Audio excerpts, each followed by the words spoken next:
এই পাখিটা যে কোনো সময় উড়াল দিতে পারে।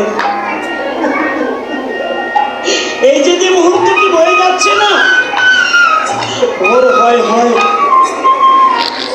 একটু পরে সূর্যের আলো দেখা দেবে আর সবাই সবার ঘরে চলে যাবেন। আগামী বছর এই দিন আসতে না আসতে কে মাটির ঘরে থাকবো চিরতরে জানি না।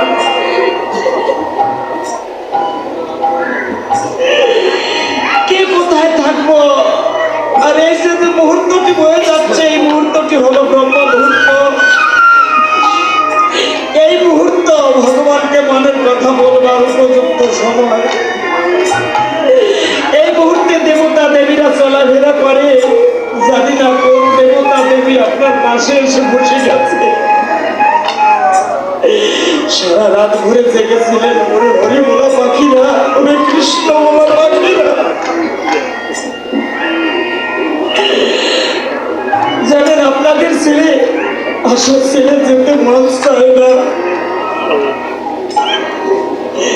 যতক্ষণ আসরে থাকি, আসরটাই আমার জন্য স্বর্গ। তাই এই ব্রহ্ম মুহূর্তে মনের কথা বলবার, সাধুজনাকে প্রণাম করবার, গুরুজনার চরণ ধুলি নেবার, ভগবানকে মনের কথা বলবার উপযুক্ত সময়।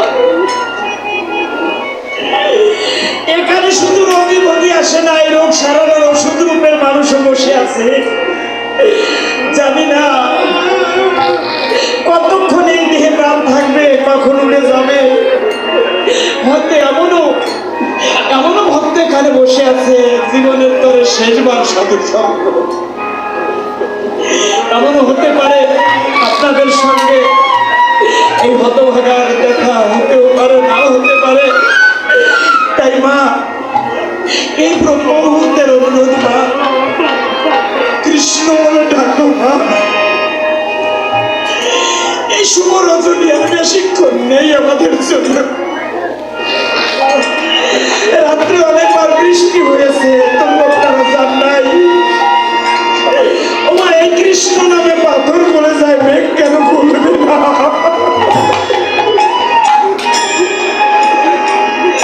এই কৃষ্ণ নামে যদি পাথর বলে, আকাশের মেঘ কেন করবে না?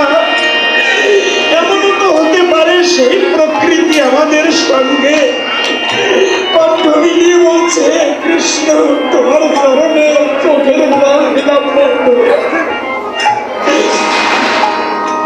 এই পাখির যে খাদ্য, সেই খাদ্য আমরা দেই না। সেই খাদ্য হলো মধুর কৃষ্ণ নাম, সাধু সঙ্গ, ভক্ত সঙ্গ। আমরা তাই যে তার পাশে বসে আছে, একটু চরণ ধুলি গ্রহণ করে ভগবানের করে সংগ্রহ করে যাইবে মা। ভগবানের করে মাঝির করে দিয়ে বলতে পারবো, তরদি তরদি প্রতি ভক্তের চরণ ধুলি ঘুরিয়েছিলাম। এই পাখি উড়ে যাওয়ার পূর্বে আমার সোনার ময়না রে, আমার পশু ময়না রে, এই সোনা